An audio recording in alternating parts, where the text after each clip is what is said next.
RotoGrinders, it's Wednesday night. It's 9 o'clock on the East Coast. You know what time it is. It's time for the NFL Pick 6 show, week 3. Rich Hribar, Sharp Football Analysis, the worksheet. John Daigle, 4 for 4, bet spurts. John Daigle, fresh off of watching our movie we will discuss later on in the show. And I hope this doesn't affect your performance, but we did watch this week before The Devil Knows You're Dead, and it's not exactly an upper. But, yeah, hopefully. If you want to give a tease for later on in the show, your thoughts, you're going to be able to power through, I suppose. Not the happiest of movies. I may need to cry before we start talking about football. Other than that, though, we know the lanes to hit, except when I pick movies, even though I'll try to be kinder in 2023 to y'all if I ever take down the contest, which I didn't this week. But enjoyable in a different way. You mentioned take down the contest, and we're starting. The people have spoken. The people have demanded that they want a listener league. We're making it happen.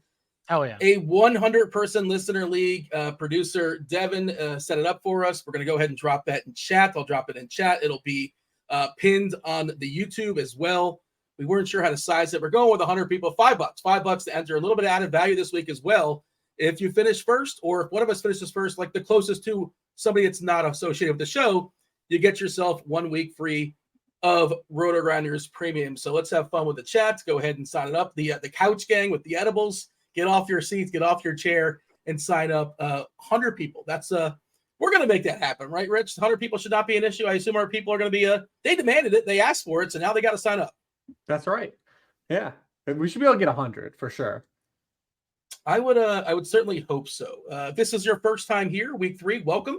How this show works, we talk about the main slate. We don't talk about other games. So no Thursday night game, no Sunday night game. Monday night, they're running it back. 2 more games on Monday night, so we only have a 12-game main slate. Rich, before we dive in, as far as the main slate and dig through it, and like again, we focus on 3 main games, run it back, give our favorite plays position by position amongst players that were not in those 3 featured games. Anything worth noting as far as week 2? A lot of injuries out there. A trade just went down before the show. Madison, so terrible for Minnesota. They brought in Cam Akers. We saw Kareem Hunt is in Cleveland. I don't know how much that's going to matter, but yeah, a lot of moving parts. We're recording this on a Wednesday night, so bear that in mind. Anything worth noting week 2 or going forward, Rich? What do you got? No, I mean, week 2 was excellent. There was offense, there were touchdowns, which meant there were fantasy points. So it was a really good week. Set some really good lineups. Hopefully we can run it back. I was curious to see what games Daigle is going to pick, because this slate for week 3 is on paper objectively not great. A lot of good teams play bad teams, and we don't have a lot of great individual matchups where it's like 2-sided. So I'm excited to see what he picked out and what we're going to talk about today. Yeah. All right. Well, let's kind of dig in and talk about that very first game. By the way, you mentioned offense last week. What first week was 4 overs hit out of all the games, and I think almost every single game went over in the second week 2, except for Jacksonville and Kansas City. Funny how that works. The biggest chalk game. Listen, the chalk game will always get you, man. Yeah. You know, there was 22 more touchdowns on offense scored last week than there was in week 1. So hopefully we can run it back. I mean, we really like the tutties. And we're going to discuss the chalk game in the Big 3 preview. Don't worry. Yeah, let's get that one out of the way. And John, you got anything else as far as any week 2 takeaways? Anything you want to point out before we kind of dive in? Or you just want to dive in? We can dive in. I thought we did well together as a team, calling our shots last week. We had Christian Kirk. We had Gabe Davis. We talked about perhaps spending down at quarterback. And I know Brock Purdy game stacks won mid-stakes, high-stakes single entries. Geno Smith won the Millie Maker, just stacked alone with Tyler Lockett. So, yeah, we did well. Let's see if we can just run it back. All right, let's do it. You mentioned the highest total on the board here, John. The Chargers at Minnesota. It's everything you want, right? It's high, it's tight. We're expecting a lot of plays. It's in a dome. 53.5 is the total. Chargers looks like a 1-point favorite. Again, we just saw Cam Akers get traded to Minnesota because, Madison has been certifiably pretty terrible. And I was talking about how fast that game's expected to play. Per Derek Carty's The Blitz, it is projected to have the most plays of the week. I believe that's 136.1, which is almost 4 plays more than the second fastest game. Dealer's choice here, John. Feel free to start wherever you want to start. You want to touch on the Akers stuff? Do we assume he's going to play this week? How much that's going to matter? Or you want to avoid that for now? He will probably play. The most recent example off the top of my head is Christian McCaffrey. But of course, that's Christian McCaffrey, who just showed up to the 49ers a few days later and was himself in that game. But overall, He it's didn't still play, remember? He only played like 10 or 15 snaps against the Chiefs. Yeah, that's it. Okay, that's the most recent example I have off the top of my head, Rich, unless you have another one. No, I'm sure there's a couple more, but yeah, McCaffrey was the one who Jeff Wilson. That was the same thing, right? At the same time, they both got traded the same week. And Mostert got injured in that game, so it's like all kind of misconstrued. I guess the point though, where we can start, is that I don't know if it matters at all. Let's start on Minnesota side of the ball, because both Tua and Ryan Tannehill reached 21 fantasy points against this defense. Tannehill did have a rushing touchdown, certainly helped him, but he completed 83% of his passes after he looked just miserable in week 1 against New Orleans. I do think the Chargers are probably still susceptible against the run, but why would anyone ever run against them whenever 25% of passes against them so far have gone for 15 yards? So it kind of just fits in the scheme of what the Vikings are doing right now, because the Vikings added Cam Akers stubbornly, but they added Cam Akers because they're getting absolutely nothing from their backfield. Mind you, they have played 2 tough stout run defenses to start, but even then, they only have 1 10-yard touch out of their 2 running backs they've used so far, and that was an 18-yard catch from Ty Chandler in week 1. They're just basically getting nothing even through the air. That's why they went to Akers. But overall, that also tells you that they can't move the ball on the ground anyhow, and they're going to have to attack this pass defense, which has been allowing very big plays. So it actually think matches up well for how the Vikings want and should play. All right. By the way, Akers, I just realized, unless they do something with the sites, like that the Rams play on Monday night, so he's not even in the player pools currently. Yeah. So, yeah, so I don't know how that's going to work out, or if you want to roster him anyway. I was just going to think how Madison stuff up and definitely would have caught some ownership too. Still may, honestly. But Madison definitely would have caught ownership just to try to get the touches in what seems like a better spot. Yeah, my initial thought was like, and I thought going into the season, like Chandler was one of those guys that has some juice, looks good in the few videos I saw on Twitter. I'm not like a college guy or a draft guy, but the little I saw, I'm like, oh, this guy looks like he could be something. And maybe it was a lack of confidence in Chandler being able to step up and take over for Madison. They didn't give anything up for what it's worth. Like they flipped a 6th and a 7th or something like that. So there was really no risk, I suppose. In 2026. Yeah, I mean, who cares? It's completely meaningless, but you have a thought, a takeaway? Is that kind of your thought here, Rich, when it comes to running backs don't matter, and they're confirming it? Well, I mean, the whole Madison contract extension was weird anyways, because remember, this regime had him last year, and he had a career low amount of touches and wasn't good on the touches he had. Then he gets extended. The team does like that weird like banner where they put him like with like Justin Jefferson and Kirk Cousins. And then, basically the entire preseason, they were kind of kicking the tires around a few running backs. They had Myles Gaskin. They had like brought in Kareem Hunt at one point. And then, Cam Akers played with Kevin O'Connell with the Rams. So like, he's got some familiarity with them. He's got some familiarity with the system, but it's just the whole Madison saga this summer has been weird. It's just been weird. And this is a guy that's like has now a multi-year sample of being inefficient outside of like everything going on, right? Like Garrett Bradbury hasn't hurt. Christian Darrisaw's been out of the lineup. But like we have like a 3-year running sample of Alexander Madison being pretty like average and really below average as a running back. The main focus here, though, Rich, I imagine for Minnesota is the passing game, specific to the Jefferson, the Hawkinson.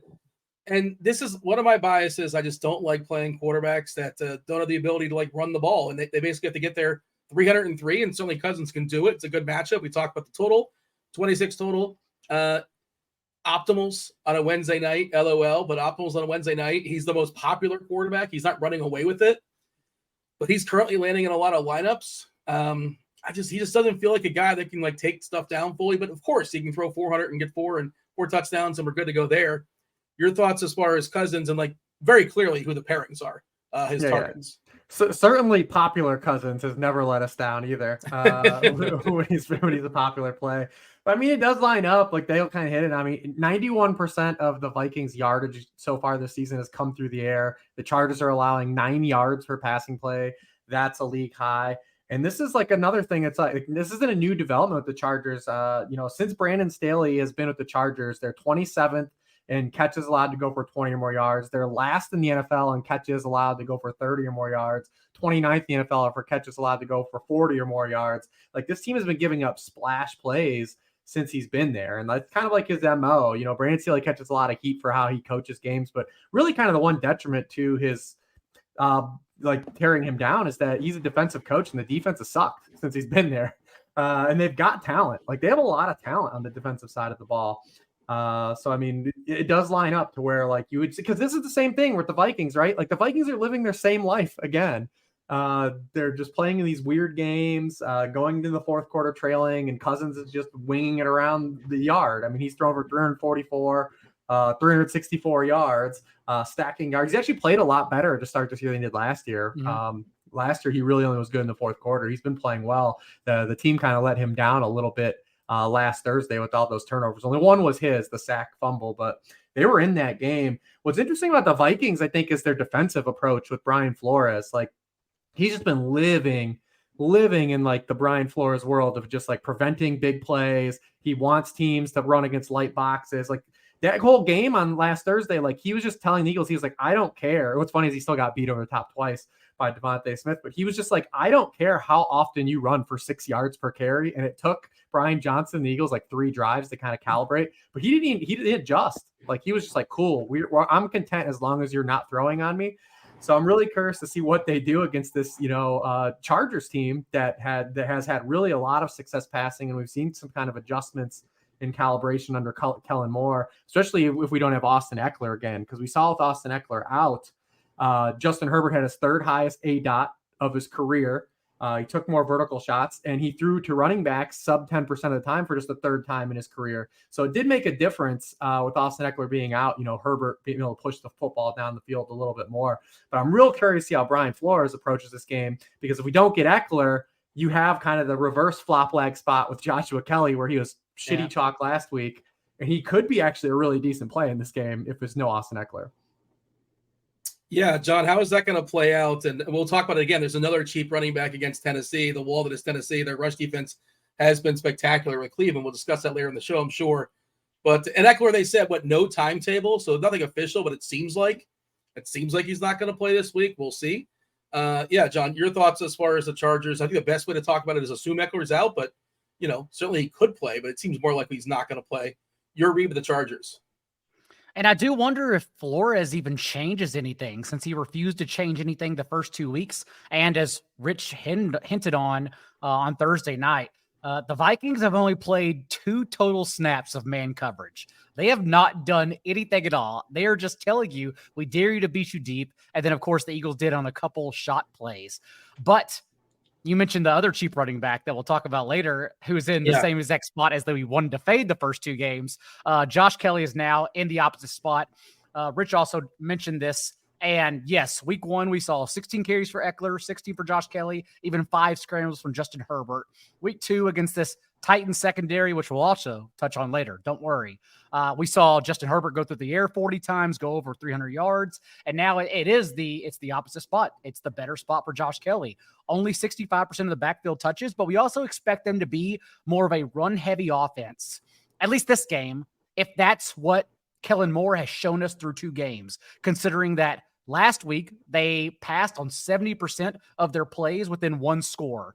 They wanted to be pass heavy, and that was the opposite. They ran the ball at the 8th highest rate on early downs within 1 score in week 1. So it just depends how Kellen Moore wants to call this, but honestly, everything we've described, it makes sense that they also take what the defense gives them, slow it down, make it an under game, make everyone pissed off. They stack the chalk game, and Josh Kelly instead gets 16 to 22 touches, and that's the play we should be on. I was going to ask Allen or Mike Williams, and it sounds like you're not loving either one, considering it's going to be pretty popular, this game as a whole. Do you have a read? Yeah. It's still Justin Herbert. So of course you can play this. Like we talked about. No, I talked about. I don't want to put that on this show. I talked about how I was skeptical about Chargers Dolphins week 1. And then of course I got buried by everyone's shovel. So I'll take the blame on this one. But we talk about constantly on the show. We even discussed Gabe Davis, Christian Kirk, how these offenses play. It's the same thing for Keenan Allen and going back to zone coverage for his career. Last year, he was 15th in yards per run against zone coverage. And this year, I already just told you, Brian Flores, only 2 snaps for man coverage all season. And so if we're assuming we're getting zone coverage, Keenan Allen is yet again only 2 games, but he's 14th in yards per route run against zone coverage. So we think he's still the one that can beat out Mike Williams. Although Mike he's stepping on the door. Like, he's always just short of a few big plays here and there these first 2 games. We also didn't know the extent of what he looked like under Kellen Moore since he got injured in week 1. And then last week we saw a team high 33% target share. So maybe Mike is still a great play if you're double stacking this game. But usually in this kind of formation and this setup, it's Keenan Allen who wins outright. Also because Keenan Allen is just good. You on board with that, Rich? Allen versus Williams? Yeah, and I think, we've seen under Kellen Moore, it's like Allen's had like a significant change. Mike Williams has had a little bit of change too. He played less in the slot last week than did in week 1. But hey, Keenan Allen's kind of running a little bit of that CeeDee Lamb kind of in the slot usage that we've seen, CeeDee Lamb get the last couple of years under Kellen Moore. 16% of Keenan Allen's routes this season have come 20 or yards further downfield. Just 7.5% in 2022. It's the highest rate of his career. He opened the season with like a 35-yard catch on like a sideline wheel route. So he is getting a little more different usage than the old like Keenan Allen route tree used to be. So it's one of those things that's kind of flying a little bit under. But going back to last year when he came back after that second hamstring aggravation, he's just been excellent and he's been getting a ton of targets. So why not just keep going back to the well on him? You're building a stack, Rich. You're only making 1 stack. What quarterback? How you building this out? I don't know if did we say anything about Jefferson. He's spectacular. He's awesome. He's good. He's good to play Justin Jefferson. What are we supposed to say? Like he's amazing. How much are you going out of your way to get him? I suppose is one of the questions. Certainly, you can pair Cousins with Jefferson and Hawkinson and get a large chunk of that offense as well. But Rich, you want Herbert or Cousins as the starting point of your stack of this game? I mean, I always want to try to get Herbert. I think it does make sense, though, from a lineup building perspective, because this game's hard to stack because everyone's expensive, right? Like, even Hawkinson is not cheap anymore. So I think the way to do it, from like a salary perspective, is probably the Cousins, Jefferson, Joshua Kelly way. And then maybe you add an Addison or like a KJ Osborne in there if you really want to get cute. That's the other thing, too, is like nothing's changed for the Vikings. Like, Hawkinson is still doing like what he did at the end of last year. He's only averaging 5.9 yards per target, 6 yards per catch. But we haven't seen Jordan Addison like really get involved in terms of like a route participation perspective. It's still been a slow burn for him. He's still not playing a lot. So like as default, like Hawkins still just doing his thing, or he's getting like all of these like piddly targets, and it's enough to float him. Anything else here we should point out, John, as far as Chargers, Minnesota? It's going to be one of the most popular games on the board. Some really good pieces, the highest total, expected to be close on the turf, lots of plays. What else we stress? Is there anything else we have to point out for the people before we move on? First team to go up by 2 scores, bet the opposite team live. And since it will be the most popular game, like I know, Rich, you called the slate ugly, and you're right. But at the same time, I think there's some fun games here because we still have so many questions about some NFL teams. Like, we could get some ugly high-scoring games here if high scoring exists in the NFL. There's a 80% chance the Chargers have the ball with 2 minutes to go down 3. Like, that's how this game happens. That's why you're mentioning that, John, I assume. It's going to be close at the end because that's how the Chargers games go. Funny story. Went to DraftKings Sportsbook at Wrigleyville last Sunday. I still have to bring my laptop and take notes throughout the games because I have shows on Sunday. But Connor Allen, good friend at 4 for 4, had an 8-leg parlay. He bets heavy on props, but he still had some dumb parlays to sweat it live. 8-leg parlay with Justin Herbert needing only 9 more passing yards going into overtime. And of course, I looked at him and said, you realize what's about to happen, right? Because they're the Chargers. They got the ball. And then, of course, Justin Herbert and the Chargers, they go 3 and out immediately because they are the Chargers. And that would have completed the leg of the parlay. So you just never trust them. Yeah, there's no way the Chargers aren't up like 20-3 in the second quarter of this game. And like, we're just somehow it's like 27-24. Absolutely. Guaranteed. This is a losers leave town game almost. It's I don't want to say must win, but both teams are 0-2, right? I mean, the Chargers have Super Bowl expectations. Like, we thought the Vikings would regress. The Vikings and the Giants were the two teams that were like, your schedule and what you did last year do not make sense based on this year. That's okay if you fall backwards. So the Vikings doing it, whatever, especially on the last year of Kirk Cousins' contract. But the Chargers, that's depressing because now, like, we're In asking the AFC, you're screwed. Yeah, and how long can Brandon Staley even stick around? Like, does he have beyond this year if they miss the playoffs? No, probably not. way. So it's so much more disappointing than the Vikings. All right, one game down, two more to go. Do want to shout out the chat. Several people in the chat already reserved their spots for the Listener League. Richie Smalls, Sean Walters. Yeah, $5. Again, take that down, get some bragging rights. Winner takes it to gets himself 1 week free of RG Premium. Alvin pointing out that, yeah, I got this email as well. I don't think it's email worthy, but DK let me know that they did add Kareem Hunt to the player pool. I'm not going to play him, but it's good to know. Thank you for the email.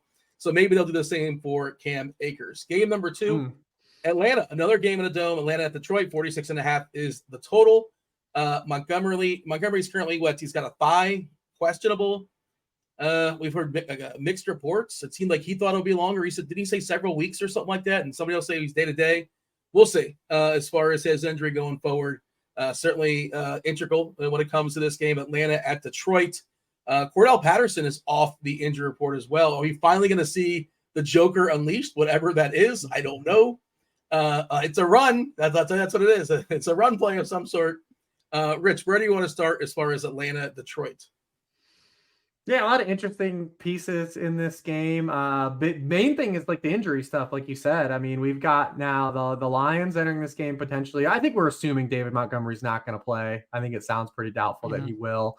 So what does that do for Jahmyr Gibbs? Like, Jahmyr Gibbs is going to get this run out, but is it going to be the run out people expect? And on DraftKings, he's been consistently expensive to start the year. He was already priced ahead of David Montgomery the opening 2 weeks of the season because we saw when he came in, he played one snap of pass protection and got absolutely bulldozed and gave up a pressure, almost gave up a sack on it.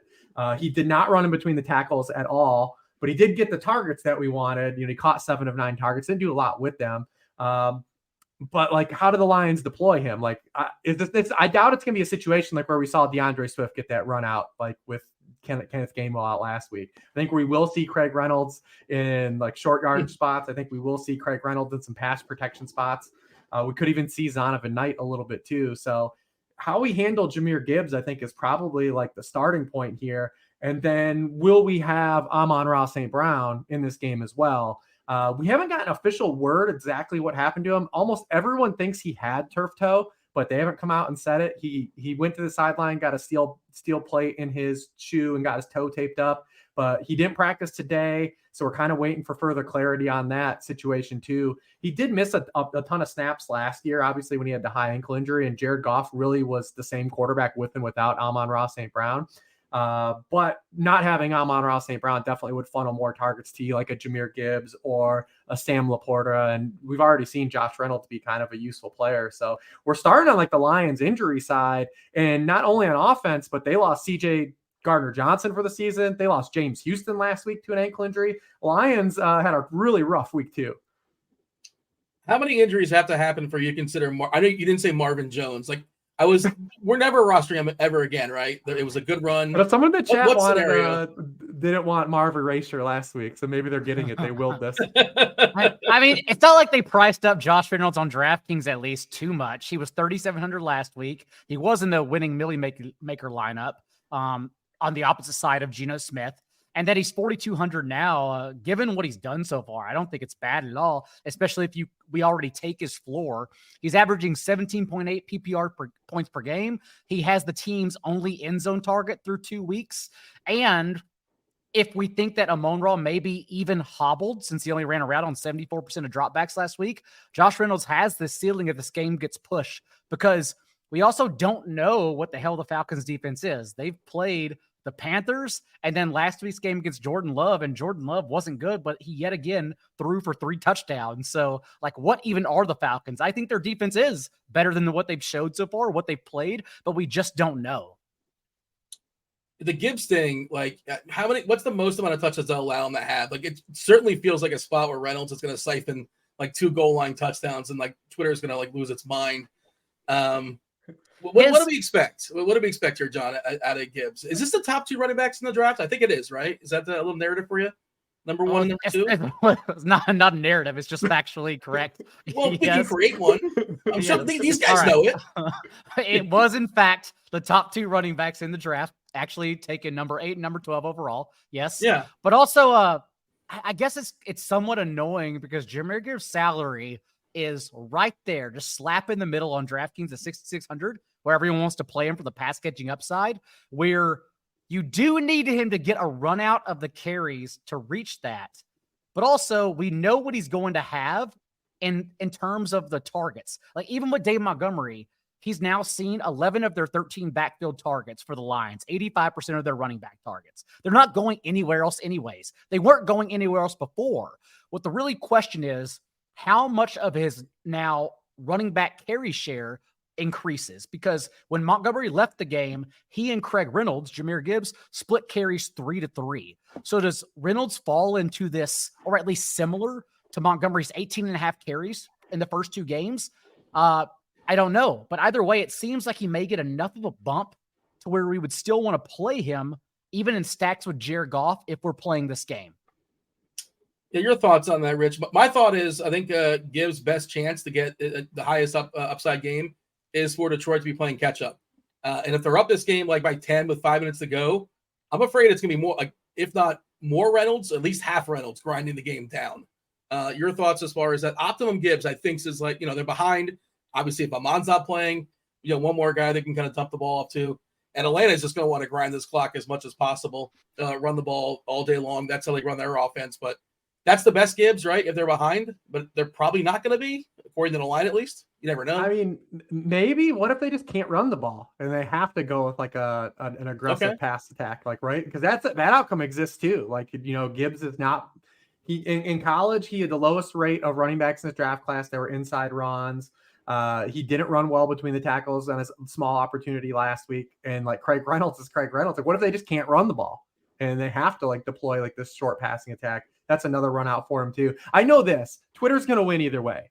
Gibbs Gibbs is either awesome and like people say, see, this is why I should be getting touches, or like Craig Reynolds is like a thorn, has like a goal line carrying people, like, see, like this is why like Gibbs is who, like, Twitter's going to win either way. There's a win-win for the old tweet machine. They're going to be on it. Probably the one guy we didn't talk about that could benefit too out of this is Sam Laporta, right? Like, he's just hanging around that 4K mark, like still in a palatable range for tight ends. It's been a miserable start for tight ends in fantasy. So it's like, who do you really want to even ever pay up at tight end this year? Is it going to be one of those years? But he's still like really favorable. He hasn't run like a ton of routes, but he's been really good. And we've seen him flash last week, that yards after the catch ability that he had at Iowa. But he's tight end 10 in terms of team target share. If we don't get Amon-Ra, there's an opportunity for some more targets there too. And Atlanta, hasn't been particularly good against tight ends. They have only faced Hayden Hurst and Luke Musgrave, but they have a lot of 10 of 13 targets to be completed against them, the tight ends. So Sam Laporta is probably on the radar too for this game. You'd probably rather play Laporta than Kyle Pitts on the other side. Laporta is actually more expensive than Kyle Pitts, and justifiably so. I think he's supposed to be. What ownership do you have for Kyle Pitts? Because 3,900 is literally the lowest salary of his career. So I'm curious where you have him coming in now. I'll pull it up, and obviously, grain of salt, it's a Wednesday night. But I did see Mark Andrews was the guy that was hitting the most optimals I was running earlier, which was kind of interesting. It's gonna be single digit percent ownership for sure. So let's see. We have Andrews, Kelsey, Ertz is getting 9%. Is 17. People are done with this. Like, I'm not saying that. I'm not even saying he's not a bad play. Like, go ahead and do it for 3,900. It's a tight end.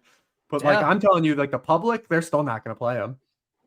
Laporta at 4%. I'm still scrolling down, by the way. I started at the top. Kyle Pitts, as of right now, on a Wednesday night, again, this will change. It's fluid. It gets more refined at 0.3% ownership. Right? Jonnu Smith is also getting 0.3% ownership. So there you go. And isn't Jonnu getting more work? At least the last couple of games, or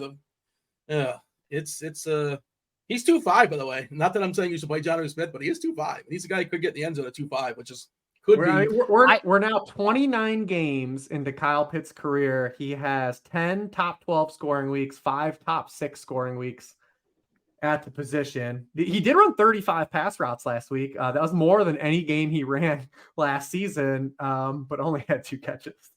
Are you touting Kyle Pitts? Am I hearing kind of a half a tout? I'm saying who cares, right? Like, if you want to play him, play him. He's a $3,900 tight end. Yeah. Like, we've all made worse plays at tight end. I think my point is if he doesn't hit, so what? Like, I mean, I played Luke Musgrave last week. Like,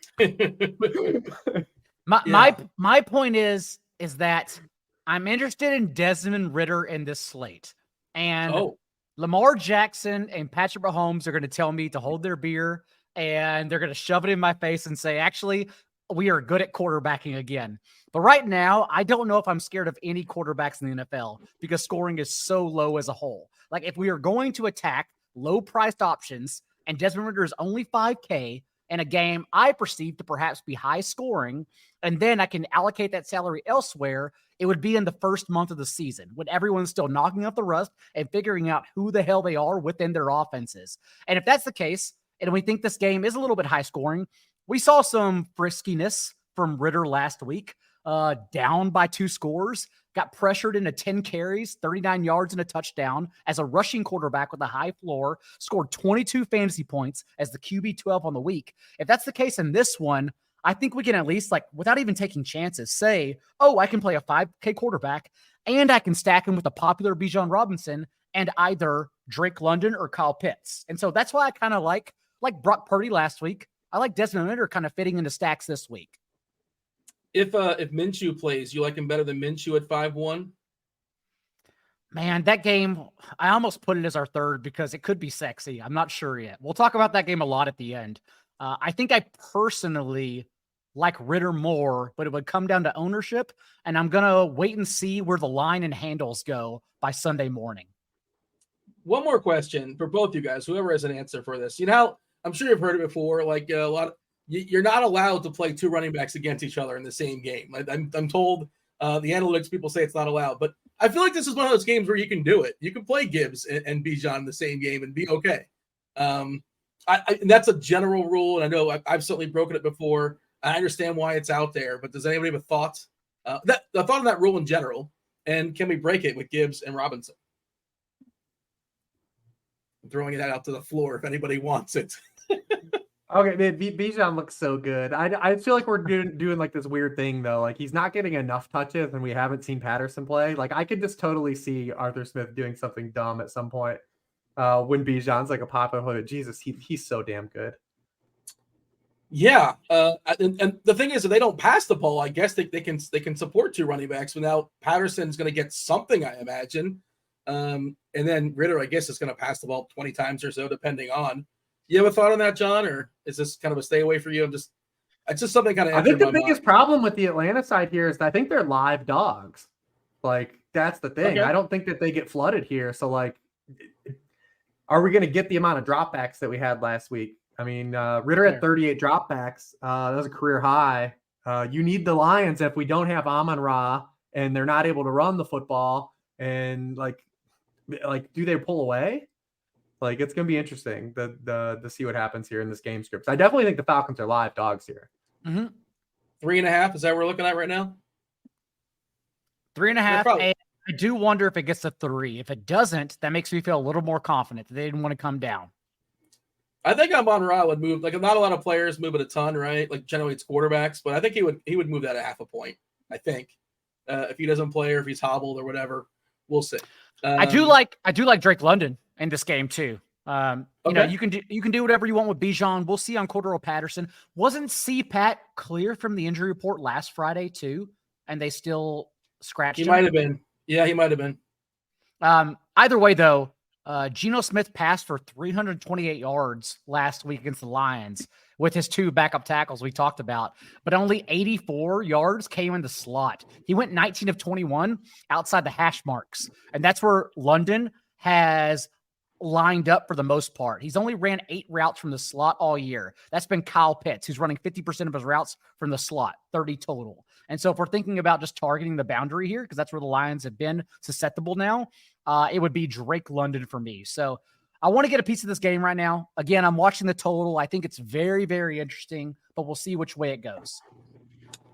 All right, game number 3, John, you picked it. It sounds like you're kind of like going back and forth with the Indianapolis game as well, which I'm sure we'll touch on when we're doing our play, positional stuff. Game number 3, Denver coming out here to Miami. They are 6-point dogs here versus the Dolphins. 48.5 is the total. We have Jalen Waddle currently in the concussion protocol. He's questionable. I believe Salvin Ahmed also questionable for Miami. Yeah, John, your thoughts is I have a general thought as far as this game, and we'll get to that later. But I'm curious where you want to start. Why this game? Hold on. What is your general thought? Because it sounds like it's the opposite of my general thought. Well, my general thought is I grew up in South Florida. It's not the greatest. There's 2 cheat codes in football.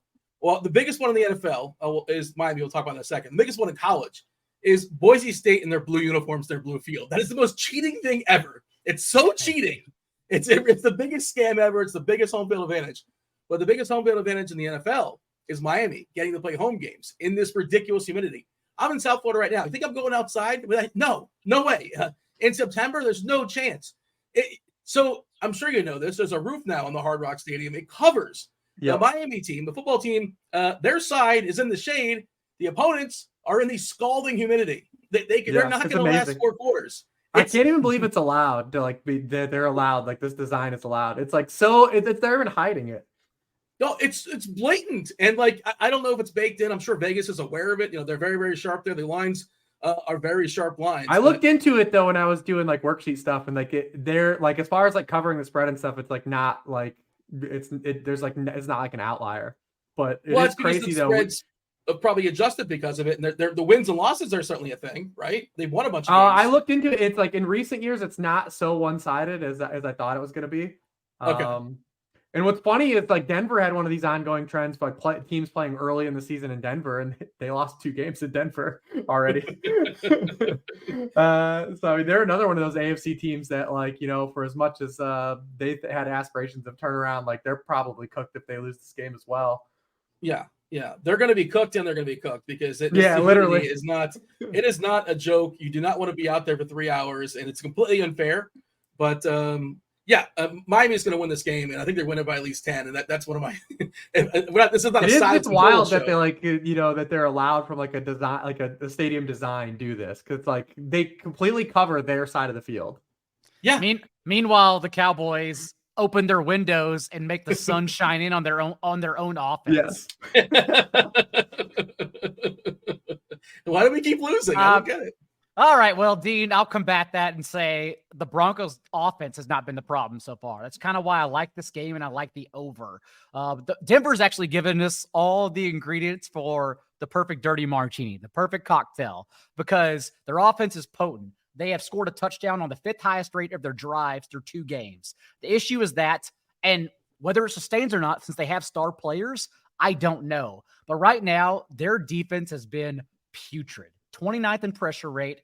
They're blitzing at the league's 9th highest rate. They're fresh off 35 points allowed to Commanders.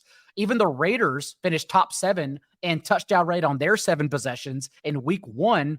And Russell Wilson now, he's had some soft matchups, but I still think it's a funny trend that in his last 4 games without Nathaniel Hackett, he's averaged 21.9 fantasy points. So I do think the pieces are here to kind of make this the over that no one looks at, kind of like the Commanders and Broncos last week. It was such a low total.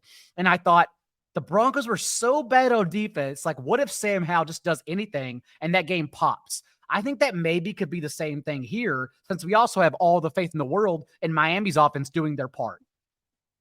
By the way, our chat is jumping in here as far as the conversation. Yeah, the Dolphins tend to wear white at home as well. And they're referencing that game last year. You guys probably remember, Rich, remember the game last year with Buffalo. They were falling, they were collapsing on the sidelines. Once the 4th quarter hits, they couldn't hang. And Buffalo was a huge favorite. They're the unstoppable offense. And Miami just shut them down. Buffalo ran 75 plays that game too. Yeah, that happened in the Chiefs Jaguars game this past Sunday too. I had no idea it was going to be 120 humidity index on the field, and like every player was cramping in that one. Are we going to play, like, for whatever, if Waddle doesn't go, are we thinking about Braxton Berrios and Ring Craycraft? Are we having this conversation? Or it's just like Tyreek's going to get everything and then like it's going to be just ridiculous? What do we have here, Rich, as far as who's receivers? We don't know as far as Waddle. He may go. Since the start of last year, Tyreek's run 95 pass routes with Jalen Waddle off the field. On those routes, he's been targeted 43.2% of the time. Amazing. Whoa. 4.4 yards per route run. Has 4 of his touchdowns. So I do think that Mike McDaniel's just shown consistently like he's going to find ways to get Tyreek Hill the football. What we really like about the opening 2 games of Mike McDaniel is he had answers to the test, right? We were waiting to see how he was going to calibrate his game, for the middle of the field stuff against the Chargers. He does it. Week 2, they come back. The Patriots play like a totally different game than they played against the Eagles. They play a lot of zone coverage. They're trying to take stuff away outside the numbers and vertically. And Mike McDaniel just dials up the run scheme. And it's a Raheem Mostert game. And that's what we love to see. We want to see this offense have the answers to the test, and it puts you in a box, especially against this team like Denver. Like Daigle said, their defense has been one of the biggest letdowns to the start of the season. They've been awful. Outside of Patrick Surtain, like it's just been miserable. They can't rush the passer. Their second cornerback, I forget his name, but he's been getting absolutely destroyed so far. So like, it's just you attack with the way what Miami has shown, like they're just going to have answers. Damari Mathis is his name. Yeah. In his coverage, 15 to 17 targets to be completed, 3 touchdowns allowed already. I think what's interesting here is that Daigle likes Russell Wilson when he's literally doing the same thing Jordan Love is doing. The Denver offense has sneakily not been good. They've really overachieved. They're living on big plays, but on like a drive consistency basis, they've been bad. They've been really bad, and they've been really bad in the second half of both games. Russell Wilson has a touchdown on 11.2% of his completions. Only Jordan Love is higher. League rate is 6.1%. So like he's definitely living his best life. And sometimes that's just how regression works in the NFL. Russ had like a really down season, and sometimes you root to run hot the next year, like, and it evens out, right? That's how the mean gets regressed. So maybe he'll keep this up, but it is interesting that like, because even going back to last year when Nathaniel Hackett was fired, like Russ was really good for fantasy those games, but was still really bad at quarterbacking in those games. Like the 1 week he had 2 rushing touchdowns. The next week he only completed 50% of his passes, but had 3 passing touchdowns. He's doing a lot of weird stuff. Like we haven't seen Russ like completely get back to and play like a lot of really good wire to wire quarterback yet. So I still do have like some kind of questions of what we're going to get, because they played 2 uneven games so far this season. The second half of both games, he's been really, really miserable. So it is going to be interesting to see if the Dolphins do get out to a big lead, what kind of consistency we get out of the Broncos offense. What you're doing is spotting my theory of how to get Tyreek Hill and Justin Jefferson in lineups this week by spending down at quarterback. That's all you're discussing, is taking on the volatility to get up to those 2 players who I think are the most important players in this slate. Yeah, I don't mind if you do attack the Denver side and you hope for the run out. I mean, no one's going to really play these guys at this point. This game is fun. Yeah, I don't know who you'll get. I mean, but we have full confidence that Miami's going to, like, hook or crook, doesn't matter if Waddle's in line or not. Like, they're going to score points. Yes, that's where I'm at. I like Mostert a good bit too. The Mims thing is so weird because what did he run, like 6 routes last game and had 2 big catches? And I don't. He's ran 20 routes in 2 games, a route on just 23% of dropbacks, and he leads the team in receiving yards because he's Marvin freaking Mims. That's how good he is. Then they bring Jaleel McLaughlin. He plays 3 snaps, but gets a red zone touch. Like, I mean, it's just a weird. They're only carry inside the 10, and he gets it. Amazing. Then he doesn't play the rest of the game. Like, he converts a red zone carry for a touchdown, then just doesn't play. Really wild. Really wild. It has to change at some point, right? Going forward. I don't know what's going to happen today or this week, but theoretically, or maybe not. I don't know. That's just this is a team that the day before week 1 brought little Jordan Humphrey off the practice squad, and he doubled Marvin Mims in pass routes. I don't know what the hell's going on, man. Can we explain anything that's going on in Denver? Yeah, coaching edge goes to Miami. Can we say that fairly in this game? You already have like Sean Payton backtracking on because he had the commentary that Nathaniel Hackett was like the worst. The worst coaching job because they couldn't get plays in, and literally they can't get plays in now. So he's got to walk back and talk about Russell Wilson wearing a wristband this week potentially. Like it's hilarious, man. McDaniel's my 1-1. I don't know what I haven't done like the power rankings for coaches. I just love him. I think he's got a great personality. I think he's amazing. Did you hear his interview before halftime last week? Incredible stuff. Spectacular. Yeah, he's so good. He's so good. They asked him what he was doing. He's like, I didn't do anything. The players are doing it. That's what I like to hear. That's what I like to hear from a coach. And he on the Jordan Rodriguez podcast, he was saying the same stuff. He was like, I've called a lot of great plays that failed and a lot of shitty plays that ended up being awesome. Like he was just like, he's a breath of fresh air for head coaching, man. Mm-hmm. Yes, not a talking head, not just giving those robotic answers. By the way, since I'm concocting narratives, you mentioned Patrick Surtain. Where did his dad play for so many years? At Miami. There you go. He's probably going to be in the stands, right? Anything else as far as this game we should mention? How much do we like Mostert? I can see Mostert just grind this game down and Denver's defense getting tired and breaking one. He's gonna break a 50-yarder. There's your bold call, right? Clip this one, producer Steve. We're going to be showing it Sunday night. Mostert gets loose, 50-yard touchdown. Who's with me? Sure, man. Why not? I mean, if Ahmed's not going to play, they're not playing Devin A-Chain. And listen, but Raheem Mostert has shown, he's not here for a long time. He's here for a good time. And, we're catching him, fresh at the start of the season. He hasn't gotten nicked up yet. We're going to ride this thing while we can.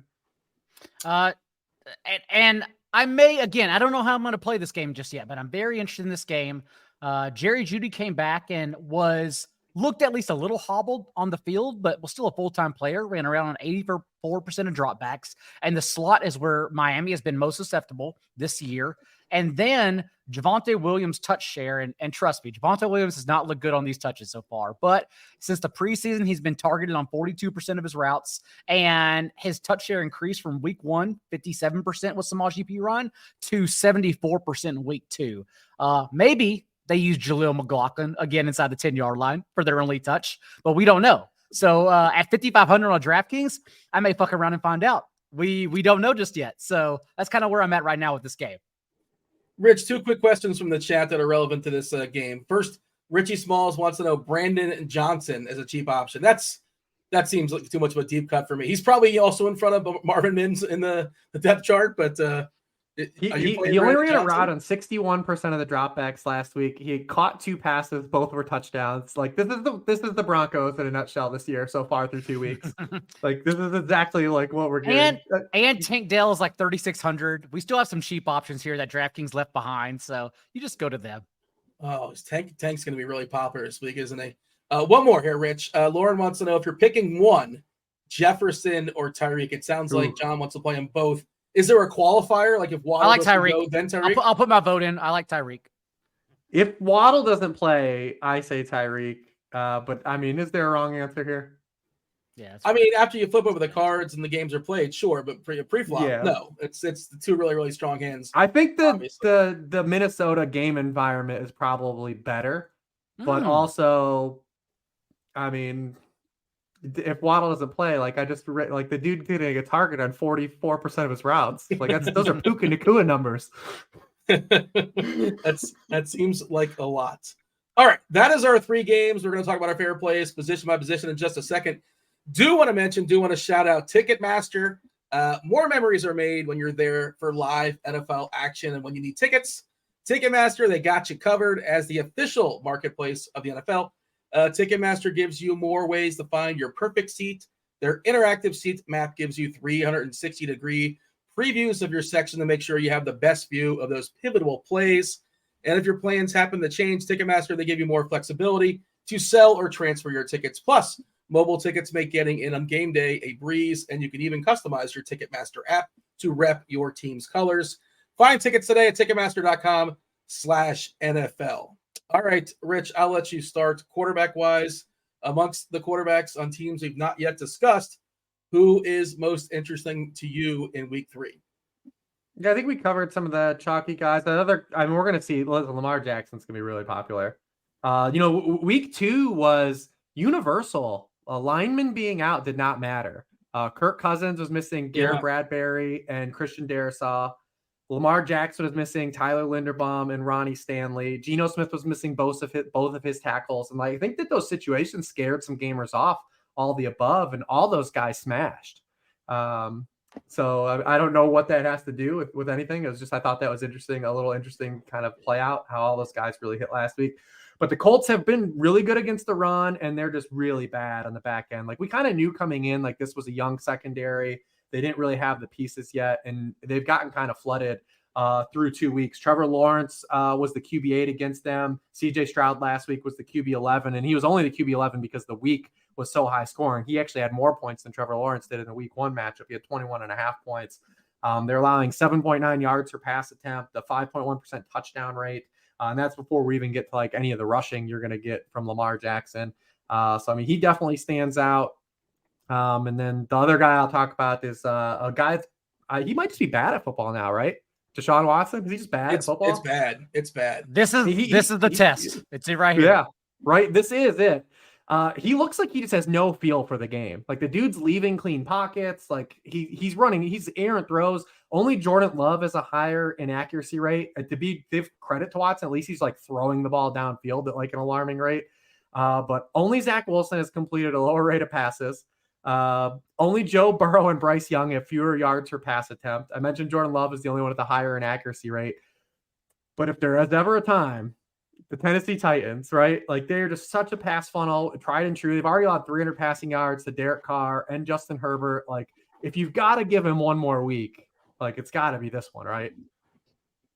Yeah, what Cleveland's giving them, how many more years? They're married to good bits. And I tweeted out the stats earlier, and someone was like, "We need more than 2 games." I was like, "Well, we're on game 8, game 2, game 8, whatever you gotta say." Yeah, we've given him the excuses of rust and weather and every possible excuse, but maybe he's just bad now. If Richardson's healthy, I think he's an interesting play as well. He's in a concussion protocol. He was fully prepared to break the slate last week with 2 rushing touchdowns, I believe, in the first quarter. Probably outscored half the quarterbacks that played 4 quarters. John, who do you have it's worth talking about? And I kind of teased it earlier. I was curious if Richardson doesn't go, is Minshew something that's worth talking about? And I guess Mahomes probably going to put up a lot of points. Can Chicago keep up? A disaster there. They lost their defensive coordinator. Fields has been terrible as well. I don't know what they're almost 2 touchdown dogs here in this game. Will Mahomes have to pass in the 3rd or 4th quarter? We'll see. But I feel like he's going to be kind of lost on this slate for that reason because people don't really have any run backs on the Chicago side necessarily. Although Roschon Johnson, that's a sneaky one there for the people. Quarterbacks for John. What do you have? Pretty much the same pool. If anything, Richardson being ruled out, I don't think it's a detriment to the Colts. They're running 2 different defenses, and Gardner Minshew just steps in and runs an offense he's very familiar with. It was with totally different weapons in Philadelphia. I understand that, but still 2 of his last 4 starts, he's been the QB7 and QB9 under Steichen. So we think he can get some push. And really, that's just trying to give me a reason to roster Lamar Jackson on the other side of the ball, since we still don't know anything about Baltimore's defense. So far about Baltimore, they played CJ Stroud in his debut, and then Joe Burrow and that Bengals offense. Literally Dean, you watch the Panthers on Monday night, and the Panthers are averaging more yards per play than the Bengals. That's how bad the Bengals have been. So I don't think the Ravens have played anyone without Marcus Williams and Marlon Humphrey so far. So maybe Gardner Minshew still pushes the ball against them. So Lamar Jackson actually is still sexy no matter what happens with Anthony Richardson. My only one, you mentioned it. It was Patrick Mahomes. And sometimes it's as simple as the Bears allowing 9.2 yards per attempt to Jordan Love and Baker Mayfield. Sometimes it's that easy. And what we're really doing is we're just waiting to play either Justin Fields or the quarterback opposite Justin Fields. Because as bad as he's been, he's still close to popping for fantasy. He's still close to going jailbreak Justin Fields and turning a game into a 60-point outcome because he's averaging 33 pass attempts per game. I don't know why they're trying to turn him into Joe Montana rather than allowing him to be Justin Fields. Connor had a tweet earlier this week about 2 design carries for him so far. It makes no sense whatsoever. But that's kind of where I come down at is if we do think Justin Fields can get some push, and Chris Jones, even as a limited player, still had 5 pressures, 2 sacks, was literally the X factor for that Chiefs defense that we figured he would be. If you think we get some push, though, then yes, Patrick Mahomes and Travis Kelce, don't even worry about their wide receivers at all, are going to be low enough owned in this slate where you can just single stack them and then figure out what to do after that. All right. John, you can't play Justin Jefferson or Tyreek Hill if you play Patrick Mahomes. That's true. And that sucks. We do live in the world of a salary cap, and decisions have to be made for sure. On a Wednesday night, Jerome Ford's getting 42% of the ownership currently. He's 4-8 on DK. He was in a Monday night game where the prices were already set, so DK could not even adjust. FanDuel could not adjust. He's going to be super cheap, but he has that bad matchup there against Tennessee. Hunt's coming in, but I don't think that's going to matter much. I think Ford is the clear guy, but like, will he be efficient? Will he be able to do anything? And then Zach Moss. I think I talked about Zach Moss in this show. I know I talked about other stuff, but I think I talked about him last week. Did not expect him to have 98% snap share and be the only running back getting the ball. That's how bad Jackson was week 1. They don't like 2 fumbles. The Colts do not want to see you have 2 fumbles. They'll get rid of you. Like if his role is like he's on the field every single time, Moss at 5.5K still seems pretty cheap. He can catch the ball as well. I think he would benefit from Minshew. I'm curious what your thoughts are on that. Either one of you guys, if you have a thought. Richardson at the goal line, better chance to run it in. Scrambling quarterback tend to like not go to the running back as a dump off. So my thought is if you like Moss, I think you like him a little bit more with Minshew. Would you agree with that, Rich? I'm just kind of throwing it out there. I don't know if there's any data to back that up, but in my head, I feel like I'd prefer Minshew at quarterback for Moss. Oh, yeah. I mean, you get a little chance for maybe some targets, and you don't get the goal line siphoned. Baltimore's been really good against the run. This is kind of multi-year sample, but that you can't really, if a guy's going to be on the field 100% of the snaps and get 100% of the touches, say, what do you do, man? You just take it and you say whatever. I try to luck box into a touchdown. Well, hopefully he grabs a few passes and we get on our way out of there and he hits value. So I don't really have a problem with going back to Zach Moss, although it's ugly. Jerome Ford, I mean, it's 3 weeks in a row, right? Third time's a charm for everybody. Are they going to do it? For week 1, it was Jamal Williams. Week 2, it was Josh Kelly. This week, it's Jerome Ford. It's kind of funny how that works. I mean, the Browns' run game is good enough to where you can maybe give them like a step of faith, but like, I mean, look at the game logs against Tennessee, like going back to last year. Like, what's the absolute like ceiling here? Like, you hope you get a touchdown, right? Jerome Ford does have a little bit of pass catching ability. I'm curious to see. Yeah, I'm curious to see like what Hunt does. My feeling is like it's going to be like, because remember, this team already chose Jerome Ford over Kareem Hunt at a point this offseason. So I think Hunt's going to come back to kind of like the similar role that he was in last year. Because remember, he lost, like, he was no longer like the 1B back last year. He got pushed to basically being a passing down back at a point last year. Nick Chubb actually had the highest share of his touches that he had in his career. So I'm curious to see if just Hunt goes back to like that version of that role and we get Jerome Ford's like clearly a lesser version of Nick Chubb in that role. So that's kind of what I'm expecting, but we'll see what shakes out. It's a really rough run out here for Jerome Ford. We're going to put this to the test because he's got Titans this week. I think Ravens next week. Then I think they have a bye and then they play the 49ers. So like, we're going to really test this thing out. John, what's your thoughts as far as this Hunt chalk? It'll help you get Tyreek and then Jefferson. There's some other cheap running backs too we could talk about as well. So does Desmond Ridder, so it's fine. I don't want to. I don't want to do it again. I mean, we didn't do Josh Kelly last week. We talked about this, how you just literally can't play him. What does $200 difference matter except for it being an entirely different slate? Like, I guess that's the argument we're trying to make here. But no, objectively, it just doesn't make sense at all. Why would you play him, especially if Kareem Hunt's active? Yeah, well, I mean, and Strong is still there too, and he's probably going to get a little bit, I'd imagine. They both got snaps last week, obviously. And there's some other situations. By the way, I don't know if you guys caught this. I just caught it right before we went live. Justice Hill is apparently questionable, and I don't. They signed Kenyon Drake today. Yeah. Oh no, they have Kenyon Drake and Melvin Gordon. What year is this team being constructed? Remember, Kenyon Drake led them in rushing last year. And 2021. 2021, Devonta Freeman led them in fantasy points. He was the RB 48 per game because they signed him off the street and just said, "We trust you the most." So the Drake signing, does that kind of signal that Hill's probably going to be out and Edwards 1, Gordon 2, and then maybe they dress Drake? The problem also though is that especially on DraftKings, like we were lied to. We heard all offseason through training camp they were going to pass their running backs more, and we didn't necessarily believe it, but because it's Lamar Jackson, he still is Lamar Jackson. But they're literally 31st in running back target rate right now. Like they're just not giving it to the guys. And Gus Edwards has never for his career been a guy who earns targets anyhow. So you're really just hoping for a FanDuel run out more than anything. Can we tell those guys are all touchdown or the Ravens running backs? Whoever you get is like you gotta get touchdowns out of those guys. I think the only one you can play is Edwards if you're playing one. I mean, there's no chance I'm playing. Is Drake even in the player pool? I don't know. I'm not playing Melvin Gordon. I'm not drinking Merlot. I'm not doing any of that.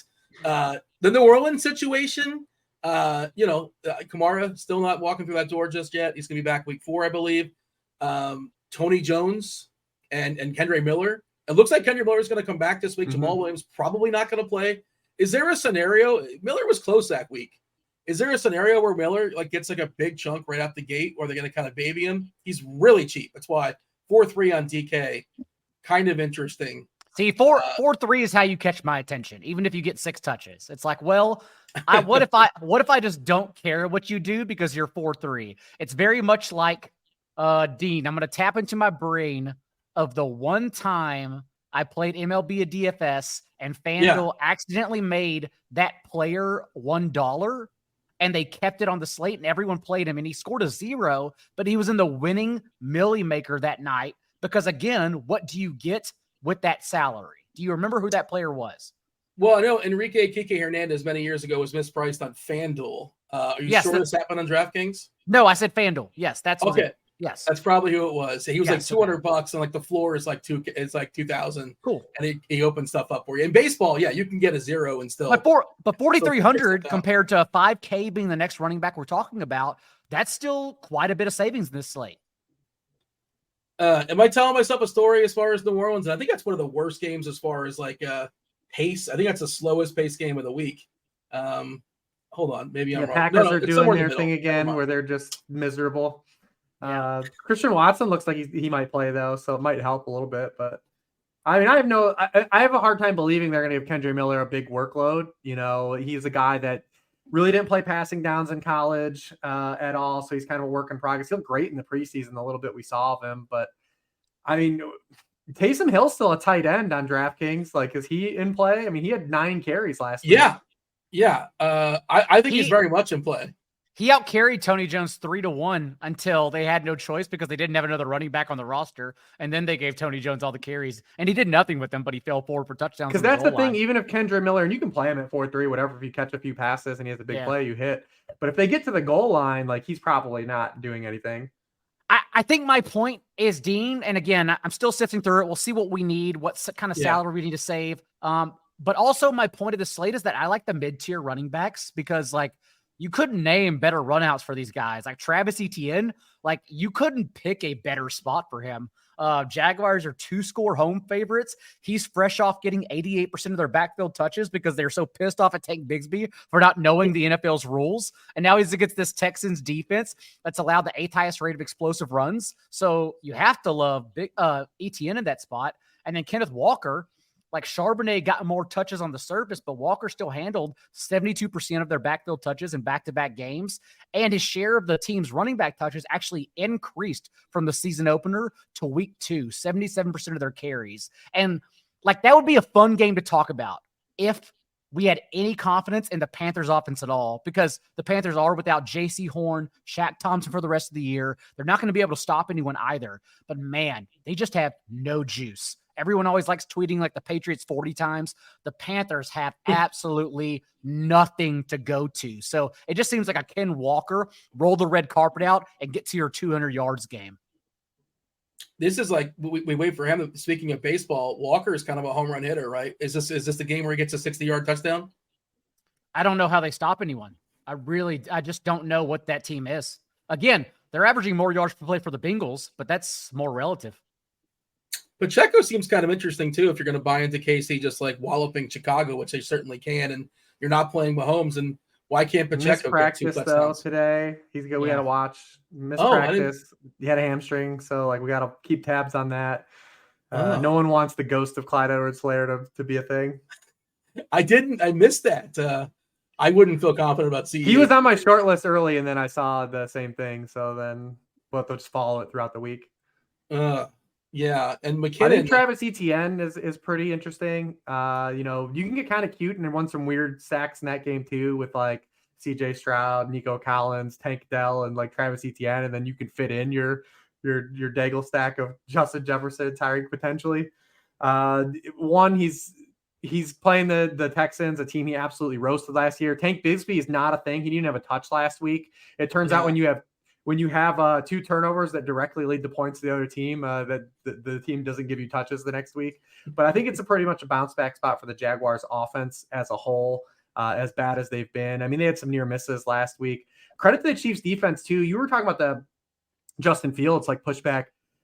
Going back to last year, the Chiefs have only allowed 15 passing touchdowns in their past 12 games. They've allowed a league low 6.3 yards per pass attempt. Both Jared Goff and Trevor Lawrence have underperformed to start the year against the Chiefs. They might not be like they're not like a pushover defense. I think that they get kind of like credited as like they play in just like these wide open games. Teams, have to catch up against them. Like their defense is actually pretty good. So maybe we see the Jags bounce back, right? I do think Travis Etienne, you just play the spot, right? Huge home favorite, like Daigle's playing Kenneth Walker. You play the spot, and then you can play the run backs.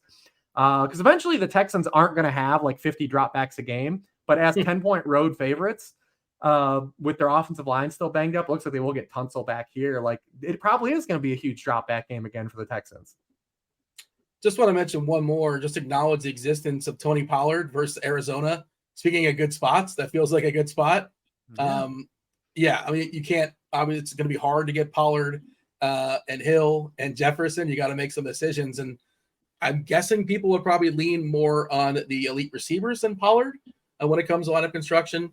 But we shall see, especially with the cheapies in the mid-tier at running back looking pretty strong. And if we're getting one more in, Brian Robinson has now averaged 19.8 touches in his last 10 games without J.D. McKissick. Antonio Gibson had that fumble in week 1, and since then, Brian Robinson has out-touched Gibson 35-5. And we still have question marks about the Bills defending running backs. They're probably good against the run, but they've played Dalvin Cook and Josh Jacobs to date. And Breece Hall, like the only one we actually respect among that group, like still obviously on week 1, we all remember tagged them for over 100 yards rushing on merely 11 touches. So, if you got Josh Jacobs, if you got Josh Jacobs, you have to be feeling real bad because both teams that Josh Jacobs couldn't run against, the other game those teams have played, they've gotten flooded on the ground. The Broncos completely bottomed up, and then Brian Robinson ran all over them, and then we saw Breece Hall have the explosive runs against the Bills. So really tough when you look at it from like a Josh Jacobs lens. Ooh. That's also Rachaad White not doing anything in week 1 against the Bears, and then Alexander Matt. Wait, I'm getting everything confused now. Never mind. Go ahead. Let's move on and talk about some receivers. We'll get some tight ends in a second as well. We'll talk about our movie selection as well. Receivers that we've not yet talked about, some of the elite ones, Steph Diggs, CeeDee Lamb. We got Lockett, Ridley, Metcalf, Olave, and Green Bay. Some cheapies, I guess, have already been thrown out there as well. Rich, start wherever you want to start as far as some of your favorite receivers, all things considered, in week 3. Yeah, I think the Texans guys are salary guys. If you want, they're just throwing the ball so much that you're just getting so much opportunity with those guys, and you can save salary. Nico Collins has 40% of the team air yards, and we knew kind of coming into the year that he was kind of a different player than the other wide receivers, right? Robert Woods and Tank Dell, kind of more near the line of scrimmage players, and they have one vertical asset in Nico Collins. I think that obviously Amari Cooper, anyone that plays the Titans, you can kind of look at. The Titans have already allowed 4 top 24 wide receivers. They've only played 2 games. They've already allowed 3 top 12 scoring wide receivers. They've only played 2 games.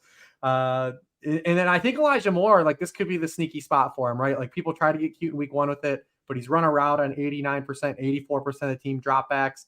The results haven't been there, but he's getting a lot of targets per game, and they're using him. So this could be kind of like the weird spot to use him in tournaments. And then the other cheap guy is Zay Flowers. We talked about with the Lamar stack. the Colts secondary, like they could just end up being like a weekly target for us. He's been the one constant among the wide receivers. He's run around a 90%, 85% of the team dropbacks. The Colts have already allowed 4 top 20 scoring wide receivers. For 3 of those have been top, or 2 have been top scoring, 6 scoring weeks. 3 have been top 12 scoring weeks. Again, they've only played 2 games. You can argue it's just a Mark Andrews game, but I mean, Zay Flowers has a really palatable price too, and Odell has the ankle injury. They're still nursing Rashad Bateman along. I really don't want Nelson Aguilar to be a thing, so Zay Flowers for me. Who would have thought the Noah Brown going to IR would be a thing, but that seemed to open up Tank Dell, as you kind of talked about. I know his snaps and his targets increased significantly in week 2. I ran a bunch of optimals here, John. What a gross name it's landing in the most. He's just really, really cheap. And we haven't projected for a little bit more than Dell. Dell's hitting some as well, but it's another cheap receiver that nobody wanted. Everybody thought was dusty. He did score in week 2. He's on a team that nobody cares about. Am I helping you out? Are you getting there as far as what receiver nobody wants to play? He's on a brand new team. He's a veteran. It's not Adam Thielen, right? It is Adam Thielen. Okay. Wait, what's his price? I literally don't even look at Adam Thielen on any slate. 3.9. He's 3.9. Not cheap enough. 3-1 or less. 3-1 or less. That's it. Okay, fair enough.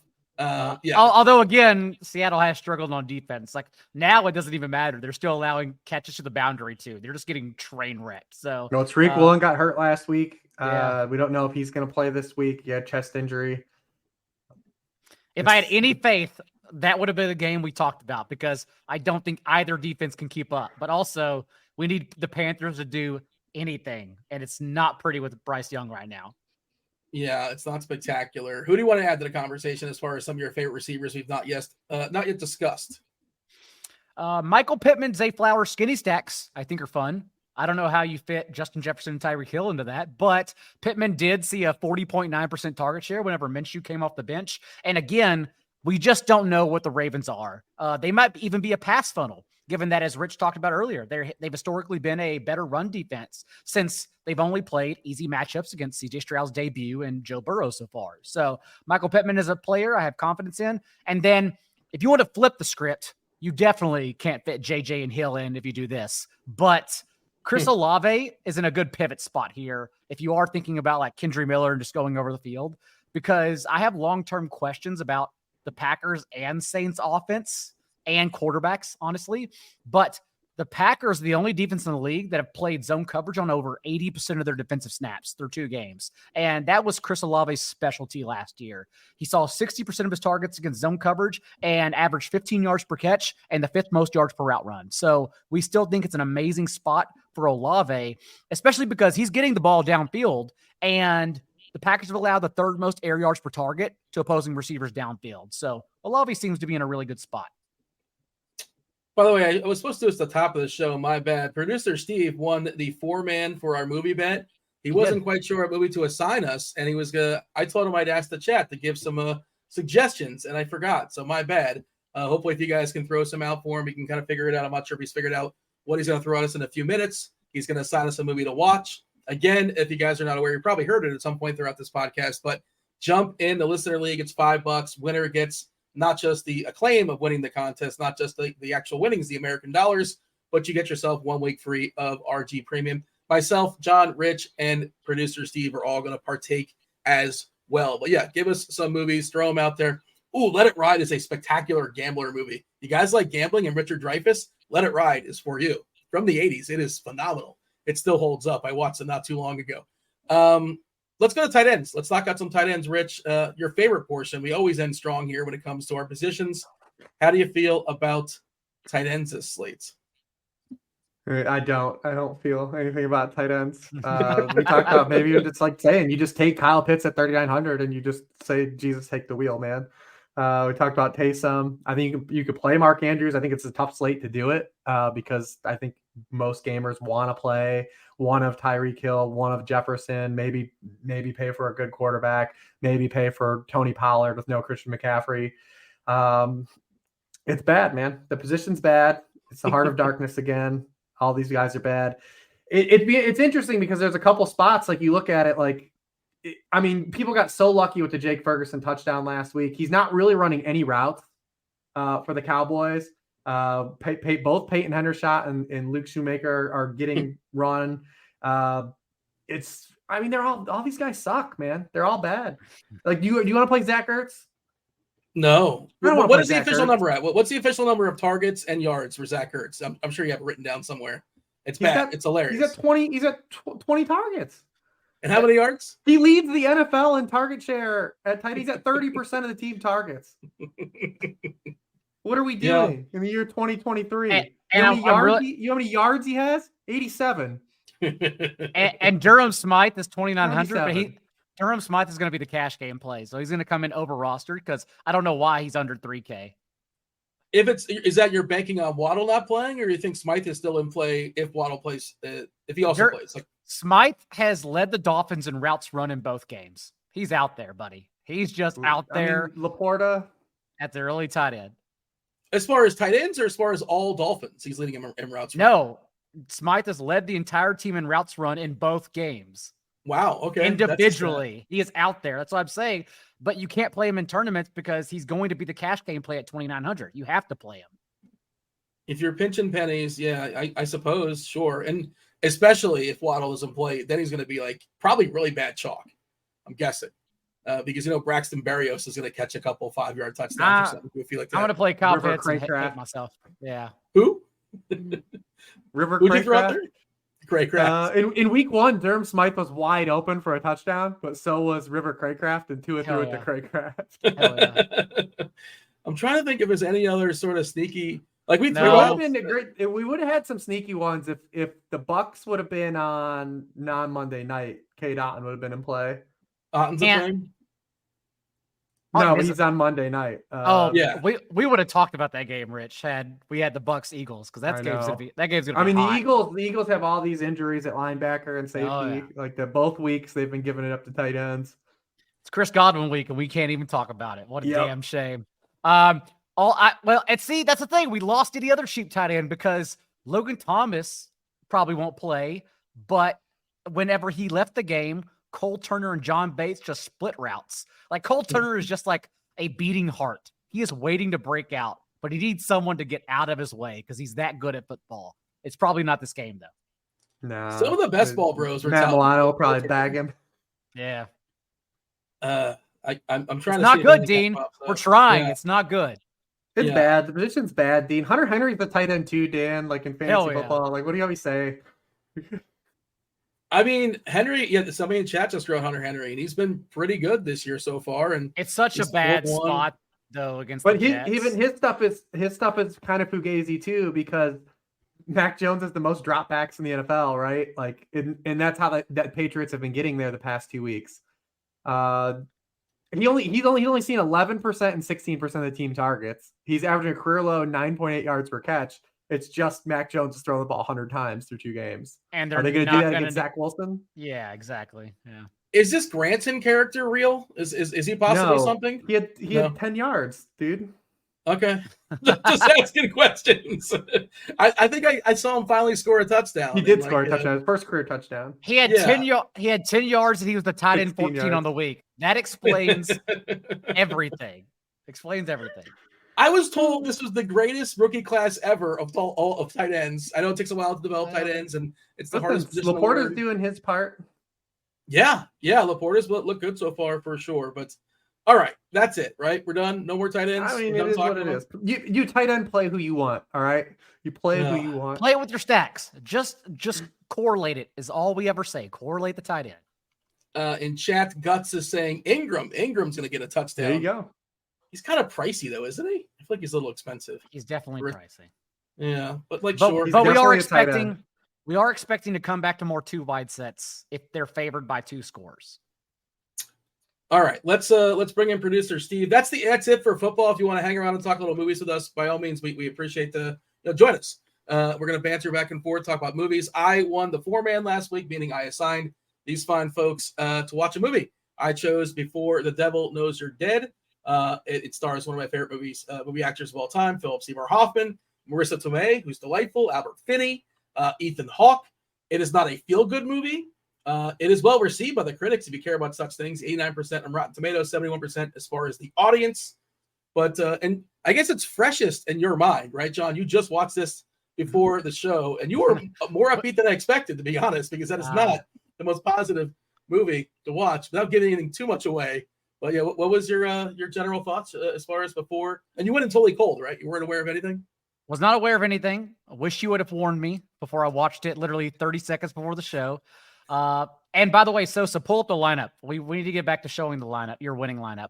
And yeah, I called it behind the scenes. I called it poor man's Requiem for a Dream, if only because that's the kind of connotation in the movie. It's like all these bad decisions that eventually culminate in life and lead to like everyone in your life feeling miserable about themselves. But like no other movie encapsulates that better, in my opinion, than Requiem for a Dream, at least that I've seen so far. My only thing is, and it is a good movie. Philip Seymour Hoffman's incredible. It didn't need to start with the sex scene. Like it came out the gates hot. I was like, okay, right out the gates. I need to buckle in. Like we come into doggy style. I was like, let me just give me a second to warm up. Like I was not ready for this immediately. My only thing though, Deed, is like after like a year and a half of therapy, I feel like I've tried to get away. I don't even watch Black Mirror anymore. I try to just go towards delightful things and feel good things in life. And so like then I came back into art. That's what this is, which used to be where I kind of gravitated towards. And so I don't know. I don't know. I don't know if at this time in my life, I don't know if like I love it, but do I appreciate it? Yes, it is a good movie. My apologies. I didn't know that I was going to be bringing up such things like that. So that was my intent, obviously. Oh, no. That's fine. That's a gentle subject. That's okay. But like, I don't know. I just want to feel good, Dean. I don't want to go back into that atmosphere. Again, I don't watch Black Mirror, and Black Mirror is like one of the best shows ever, but it just depresses you because it's the closer to life gets. I can't even get on Twitter anymore and like have a conversation because there are no conversations. It's just the first to ever tweet the meme that gets the most clicks. Like I don't want to be on that place. So I don't know. It's funny you say Black Mirror because I finally watched my very first episode of Black Mirror. I know I know people love it. I watched the well, you probably haven't seen it because it's the most recent batch. The Netflix spoof. I don't know if that's your thing, if that's your bag, Rich, as far as Black Mirror, if that does it for you. But I really can't speak to it. But it was interesting. I've seen a lot of the earlier ones, but haven't gone back to the newer ones. Like I haven't seen anything past like Anthony Mackie being on it. Okay, yeah. Which episode did you watch? Which episode did you watch? No, Dean. You're asking me. I'm sorry. I thought you were talking to Rich. I watched probably one you haven't seen because it's the most recent batch. It was a Netflix spoof. Okay, got it. Yeah, it was pretty interesting, and I'm gonna watch more. And I like how you can just kind of pick and choose and jump around. They're all sort of like stand on their own. So I will revisit it.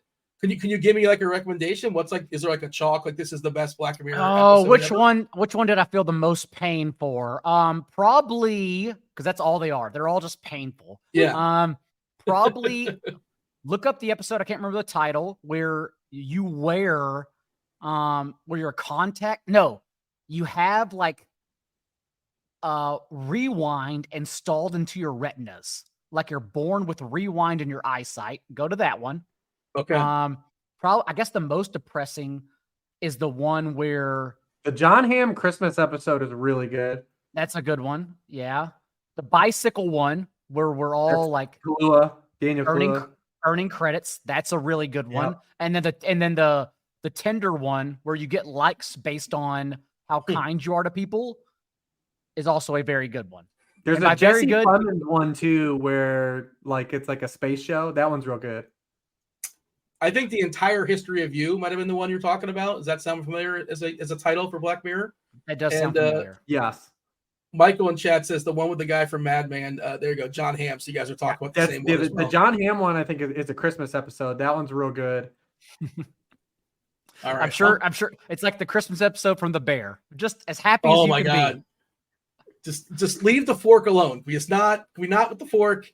Incredible show. Yeah. But Rich, what do you have as far as your takeaway for Before the Devil Knows You're Dead? We'll bring in producer Steve in a second. We also have my winning lineup, and I didn't know which one I used, to be honest, but we'll pull it up and talk about it in a second.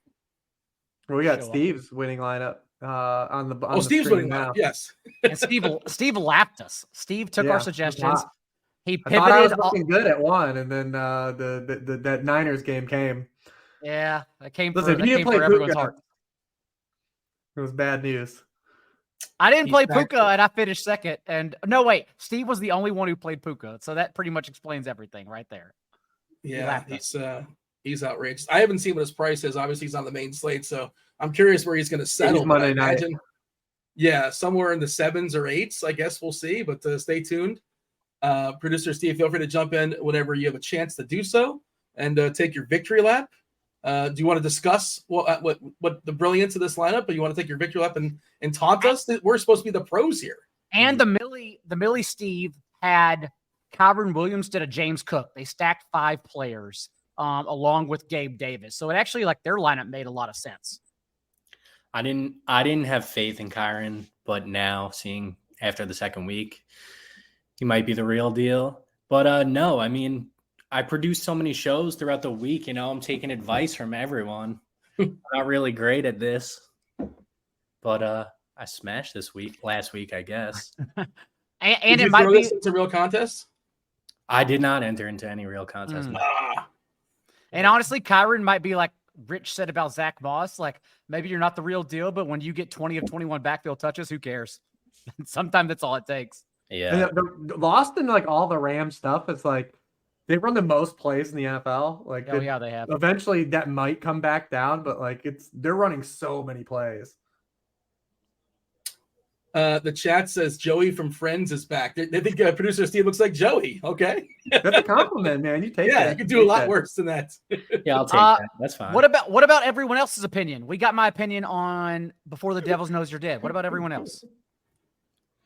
Nobody else wants to talk about it pretty clearly. Yeah, I watched it right before the show too. Probably finished like an hour before. At first, I was like, I agreed with Daigle, like starting off with the sex scene. I was like, whoa, okay.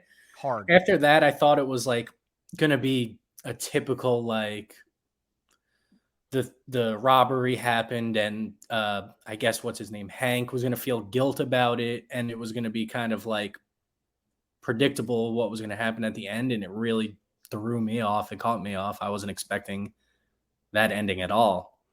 The last 15 minutes was pretty crazy. Yeah, it's kind of a slow build, I guess you can say, a slow burn. Is that fair to say, Rich?